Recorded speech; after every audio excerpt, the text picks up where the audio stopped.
Hi guys, welcome to our first podcast. So, this is your podcast to understand about work prospect and English degree for all English graduates.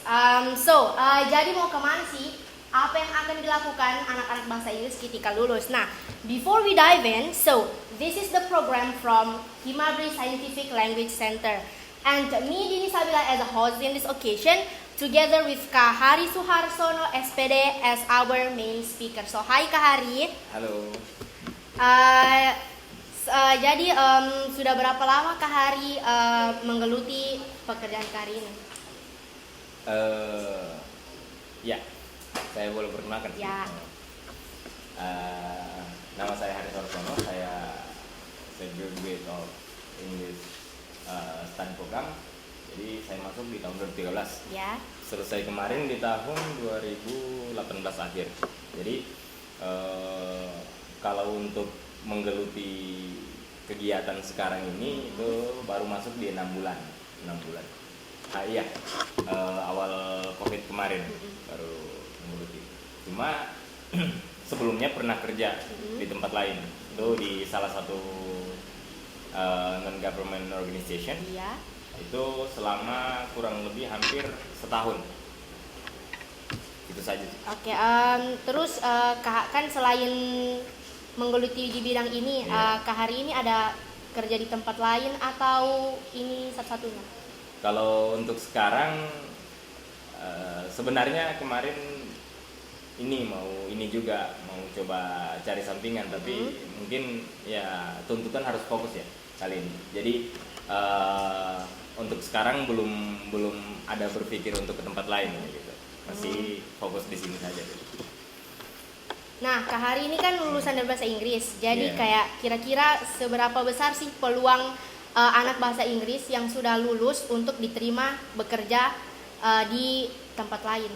Nah, ini yang mungkin jadi ini juga. Jadi saya juga bertanya-tanya karena selama ini kalau kita mau bicara peluang itu harusnya bukan ini, harusnya kita yang ciptakan peluang itu. Nah, sebenarnya kalau berharap dari kita punya latar belakang pendidikan sendiri, menurut saya pribadi agak sulit. Kalau kita mau cari kerja sesuai dengan ekspektasinya kita selama ini, karena di angkatan saya sendiri itu ada beberapa mungkin lari-larinya ya ke ini, paling banyak ke lembaga kursus, terus ke sebagai honorer. Ada beberapa yang coba masuk ke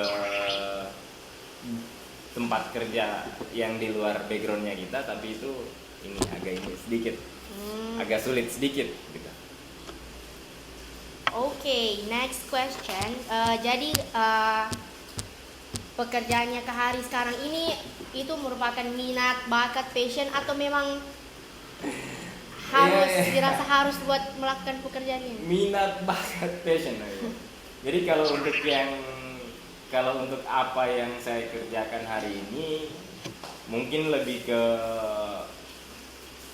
bukan passionnya, tapi lebih ke ketertarikan seperti itu. Selama ini ada sebelum saya kemarin setelah yudisium, sebelum wisuda itu saya coba kerja di tempat kerja di NGO selama kurang lebih itu jangka waktu yang saya sebutkan tadi. Itu sebenarnya mau coba rasa juga gimana rasanya kerja dengan orang, maksudnya kerjanya tidak sesuai dengan pilihannya kita. Kita yang dituntut. Kita yang dituntut untuk jadi seperti itu. Ternyata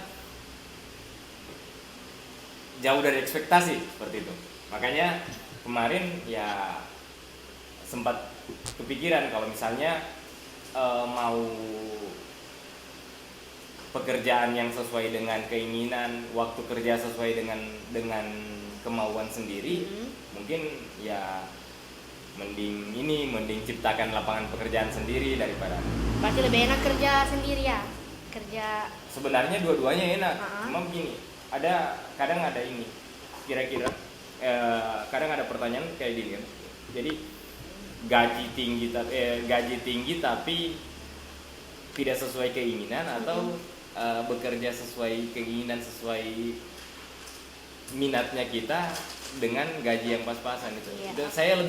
Itu yang saya lebih nikmati di poin kedua. Oke, jadi kan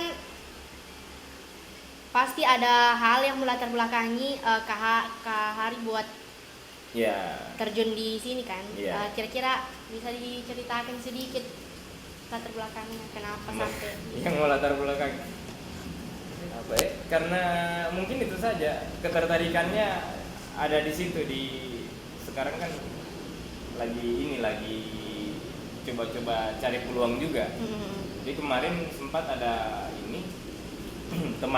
ada tawaran dari teman, bagaimana kalau kita buat ini tempat ngopi, kayak gitu kan, tempat ngopi.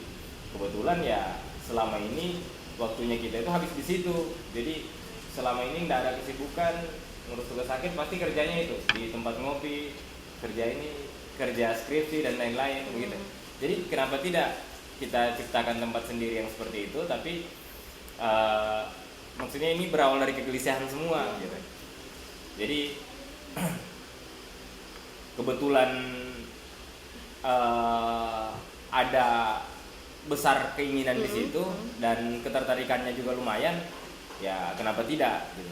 Okay. So there are also several question from teman-teman yang ada di WA dan juga Instagram.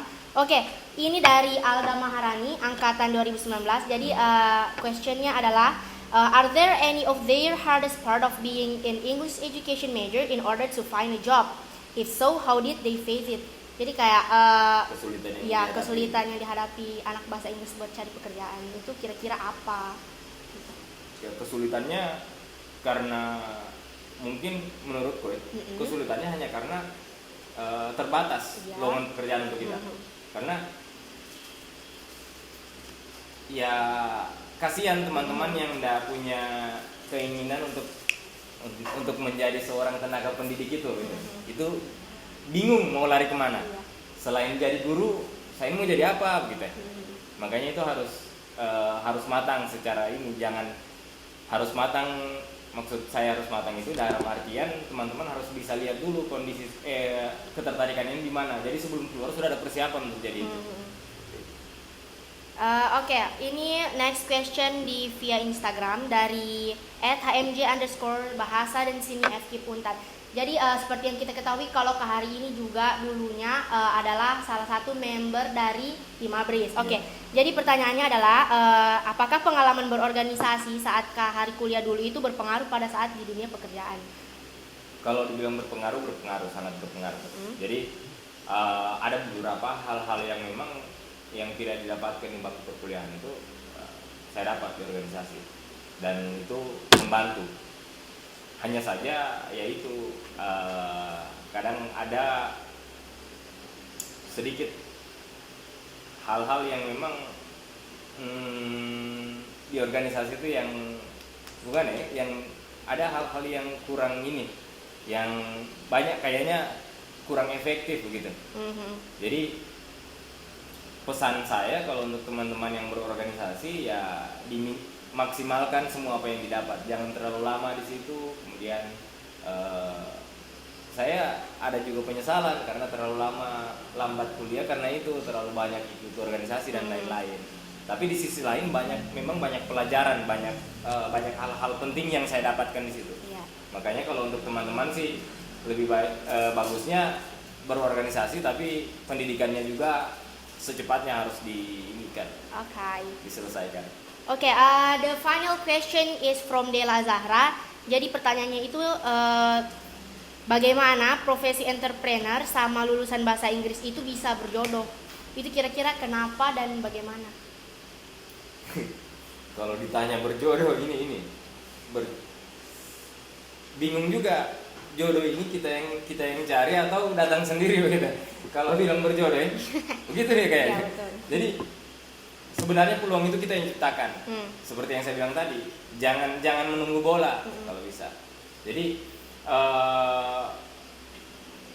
ya tidak bisa dipungkiri juga ketika kita mau jadi seorang entrepreneur itu banyak faktor-faktor yang harus bisa kita penuhi supaya bukan bilang ini kan, karena saya juga baru di dunia ini ya. Saya baru di dunia ini. Maksudnya ternyata tidak semudah apa yang kita lihat gitu. Jadi memang menurutku ini sudah ada persiapan sebelumnya, dan memang kalau saya sekarang ada di dunia itu karena memang beberapa tahun atau bulan sebelumnya saya sudah persiapkan dengan yang seperti itu. Jadi memang kalau sejauh ini memang sesuatu yang saya inginkan itu memang sudah dipersiapkan sebelumnya. Jadi seperti itu. Okay guys, this is the final question from teman-teman di Instagram. So the things that we got today is English graduates not only can be a teacher or lecturer, but they can be whatever they want to be. So thank you Kak Hari for your day. Siap. Okay guys, so here we are together with our second speaker, ada Kak Eki Pratama. Okay, hi Kak Eki. Hai juga. Okay, bisa mungkin diperkenalkan dirinya terlebih dahulu. Perkenalkan, nama saya Reski Pratama. Saya angkatan 2015 pendidikan bahasa Inggris. Puji Tuhan saya sudah selesai skripsi kemarin Desember 2019. Rencana mau wisuda Maret 2020 tapi tidak jadi karena corona. Iya. Okay, so there are several questions. Ada juga beberapa dari teman-teman di WhatsApp dan juga Instagram. Oke, langsung saja. Jadi mungkin bisa diceritakan Kak Eki ini kerja di mana dan berprofesi sebagai apa? Jadi saya kerja di perusahaan pengiriman barang. Boleh sebut merek atau? Boleh. Boleh atau tidak? Boleh. Oh iya. Ya, jadi itulah perusahaan yang menyediakan jasa pengiriman barang itu. Terus saya kerja baru jalan 3 bulan. Ya, jalan 3 bulan saya kerja di situ. Oke, jadi kira-kira kayak gini ada tidak pekerjaan lainnya selain kerja di jasa pengiriman barang, mungkin kerjaan sampingan barangkali? Kalau untuk kerjaan sampingan belum ada. Oke, belum. Mungkin belum tahu kedepannya nanti, bro. Oke, jadi kira-kira Kak Eki, kan Kak Eki ini lulusan bahasa Inggris. Jadi kira-kira seberapa besar peluang anak bahasa Inggris diterima di dunia pekerjaan selain jadi guru, dosen atau? Oke, jadi pertanyaannya seberapa besar peluangnya? Jadi saya menjelaskan sedikit dulu. Pertama, waktu saya lulus SMA saya juga bingung mau masuk apa, mau kuliah di mana, karena saya punya cita-cita. Setiap tahun mau jadi apa, mau masuk di mana begitu. Terus saya pikir-pikir apa yang bagus. Kebetulan juga saya dari SMA suka bahasa Inggris. Nah, jadi saya pikir ambil bahasa Inggris saja karena bahasa Inggris ini fleksibel. Walaupun di Untak itu jurusan bahasa Inggris itu yang pendidikan, tidak ada sastranya, tidak ada bahasa Inggris murni, yang ada hanya pendidikan kan. Tapi walaupun dia nanti jadinya sarjana pendidikan, tapi karena dia bahasa Inggris jadi dia fleksibel, jadi nanti bisa kayak ke bank gitu, terus bisa jadi tour guide juga gitu, kerja di perusahaan-perusahaan asing juga bisa gitu, karena sudah ada basic bahasa Inggrisnya begitu. Okay. Jadi sini ada beberapa pertanyaan dari teman-teman di Instagram. Ini dari @Alfai Ramadan. Oke, jadi pertanyaannya itu kerja sesuai passion namun gaji minim atau tidak sesuai passion tapi gajinya tinggi? Kalau pertanyaan itu sesuai passion tapi gaji minim ya. Sebenarnya kalau ditanya itu pasti setiap orang punya beda-beda jawaban gitu. Ada yang walaupun gajinya minim tapi karena passionnya dia suka di situ, jadi dia tetap lakukan karena dia kerjakan itu karena passionnya, jadi dia senang walaupun gaji minim, jadi dia nikmati pekerjaannya. Terus ada juga yang tidak sesuai passionnya tapi gajinya tinggi. Ada juga orang yang suka begitu kan, biar daripada gajiku rendah saya jalani saja ini gitu. Tapi kalau untuk saya sendiri menurut saya apa ya? Sebenarnya kalau saya lebih suka yang kerjaan itu yang sesuai passionku walaupun gaji minim. Cuma karena keadaan, jadi saya ikut arus lah begitu. Jadi ada lowongan kemarin saya daftar saja begitu. Dan puji Tuhan saya diterima di situ. Oke. Selanjutnya dari Sarah @sarah_nn7. Oke, jadi pertanyaannya itu adalah there are a lot of teacher graduates work at bank. So do we have any choice beside banker and teacher? Jadi ada tidak pekerjaan lain selain jadi guru atau banker? Jadi seperti yang sudah saya bilang tadi kan kita ini fleksibel. Kalau ditanya selain di luar jadi pegawai bank dan jadi guru ya banyak. Salah satu contohnya kayak saya begini juga karena saya kemarin waktu wawancara ditanya lulusan apa, saya bilang bahasa Inggris. Jadi ada basic lah, bisa masuk sedikit dengan kerjaan yang di perusahaan yang saya tempati. Jadi saya bisa orang mengirim barang, mungkin ada yang bule begitu. Karena ceritanya kemarin di perusahaan itu ada juga orang yang mengirim barang bule. Terus jadi itu saya bisa masukkan basic pendidikanku dengan pekerjaanku, jadi bisa. Selain itu juga kalau bahasa Inggris di luar bank, jadi pegawai bank dan guru banyak, seperti tadi kayak tour guide gitu. Terus kerja di perusahaan asing juga bisa. Oke, ini next question dari @mo.sigit_pratama. Jadi ini isi pertanyaannya adalah how important to join the students organization for having a job after finish our study in bachelor degree, and what do you think to have a job without correlation with our degree? Jadi pertanyaannya seberapa penting berorganisasi ya? Iya, seberapa penting berorganisasi. Ya, jadi saya cerita sedikit kemarin waktu saya melamar kerja itu pas interview saya ditanya pengalaman organisasi dan saya jawab saya pernah di HMJ Pendidikan Bahasa dan Seni dan saya pernah di himpunan mahasiswa bahasa Inggris di himpunan Prodi.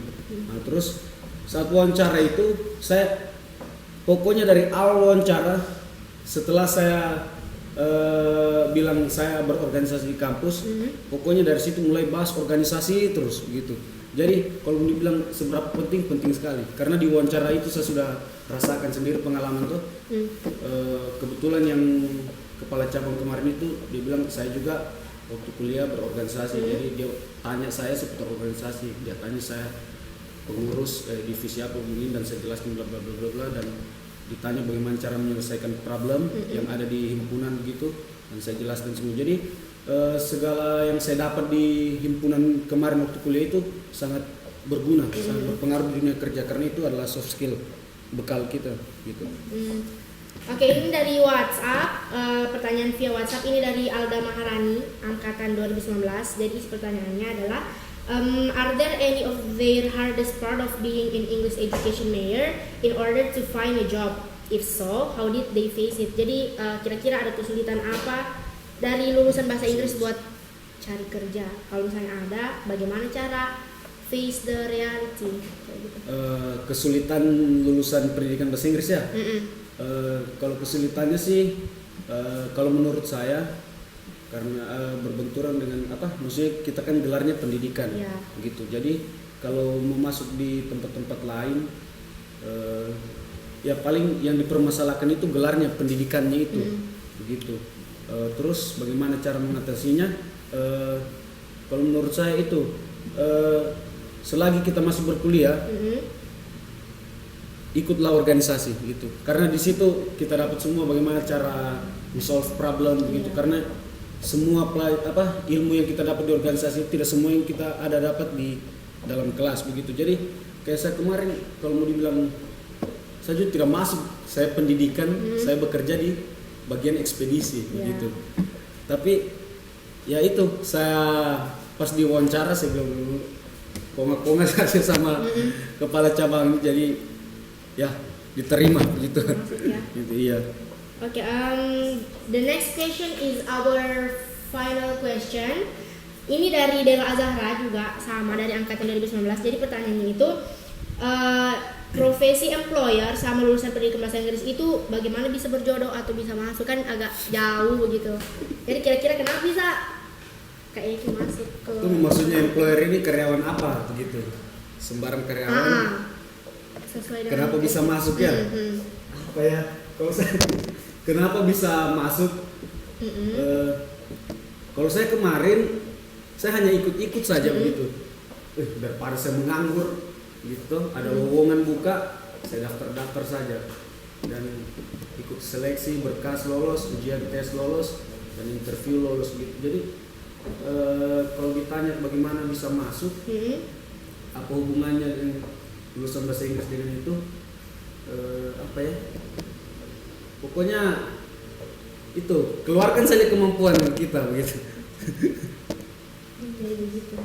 Oke, thank you Kak Eki for your day. Jadi terima kasih sudah share tentang betapa pentingnya organisasi selain jadi mahasiswa. Ternyata organisasi juga sangat membantu kita dalam dunia pekerjaan. Oke, we are going to talk to our last speaker, Kak Dede Kurniawan SPD. Oke, jadi seperti yang kita ketahui bersama bahwa seharusnya lulusan bahasa Inggris itu harusnya jadi guru. Harusnya. Jadi nanti kita dengar perbincangan dengan Kak Dede. Stay tuned.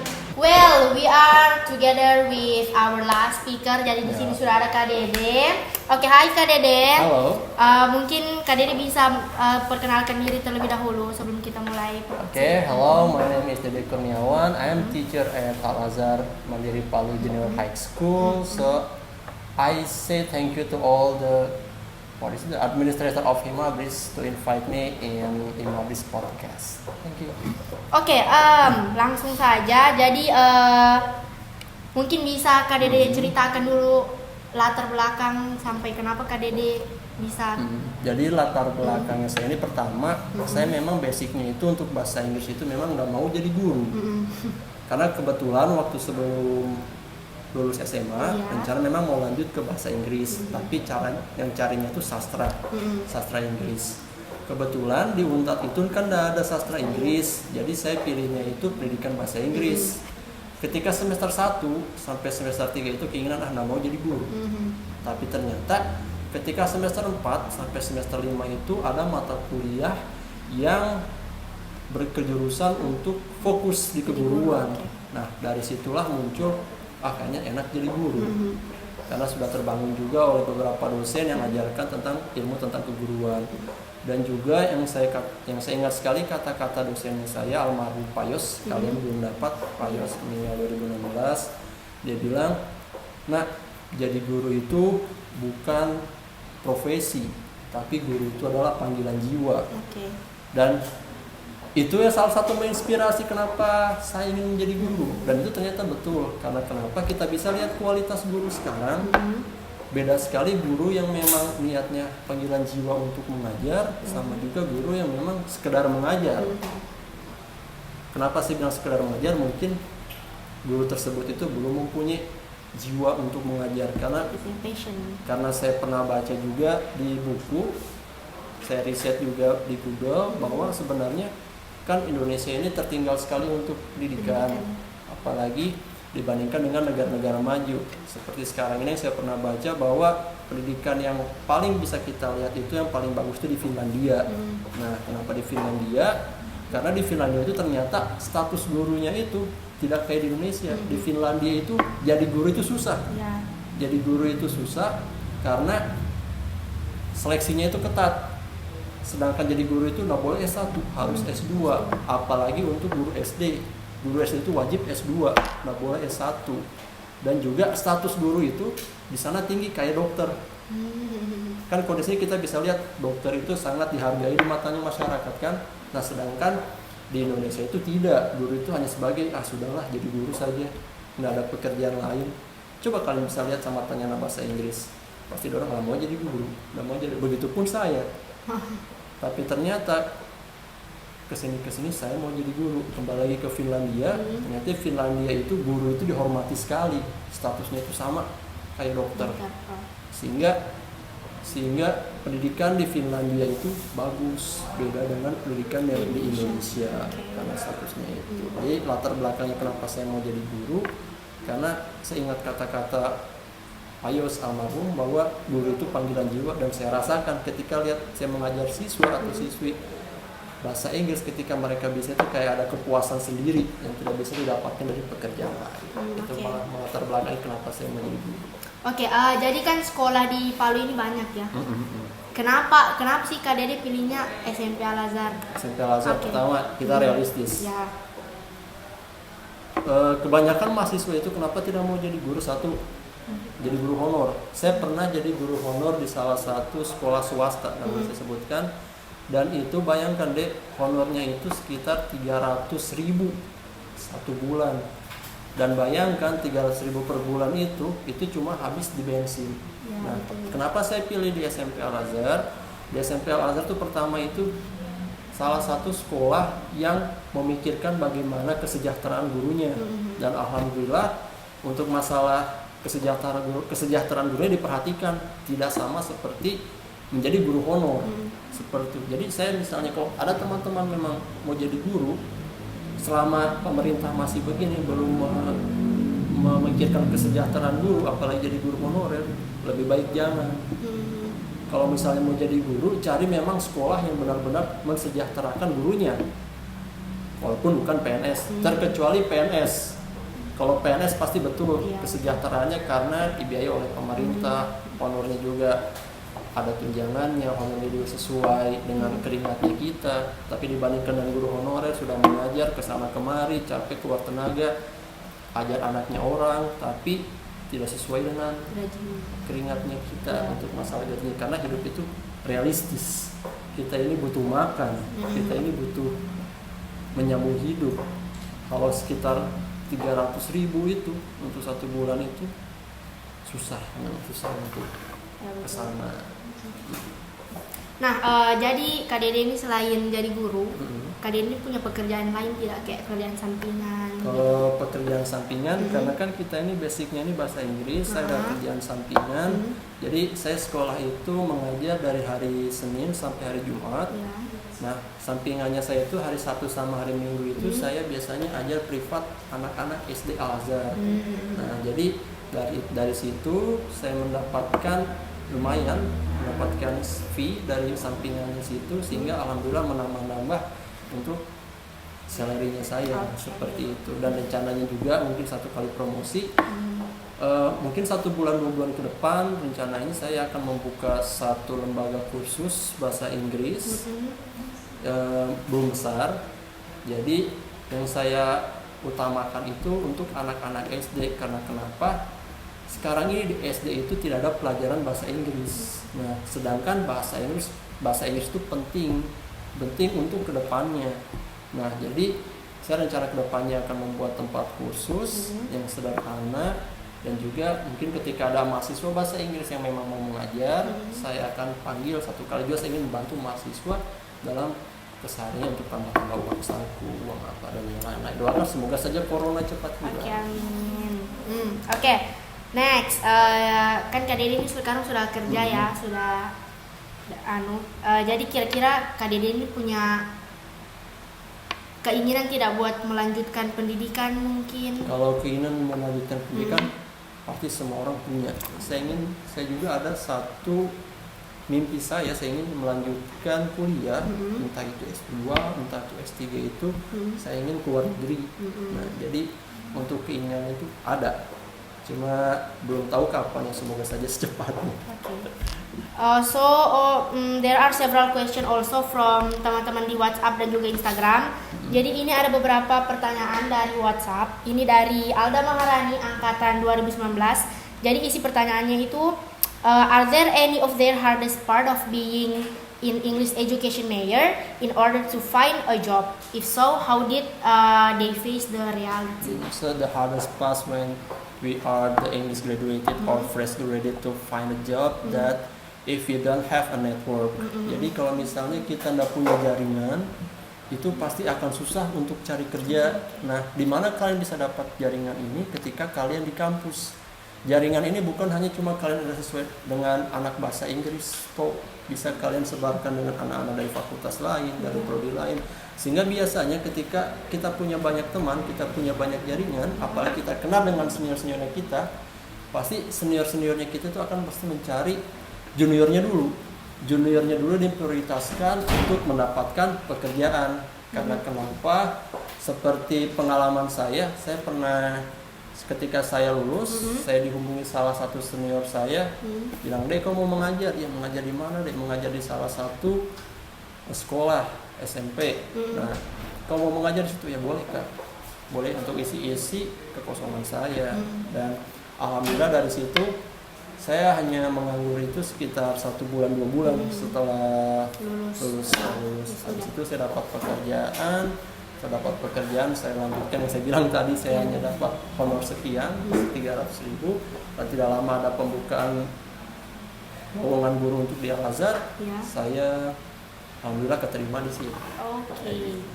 Jadi intinya itu, kalau kalian setelah lulus tidak punya network, tidak punya jaringan, tidak punya teman, pasti kalian akan kesulitan mencari kerja. Karena kenapa? Hal yang penting ketika kalian mencari kerja itu, saingan kalian itu bukan cuma satu angkatan.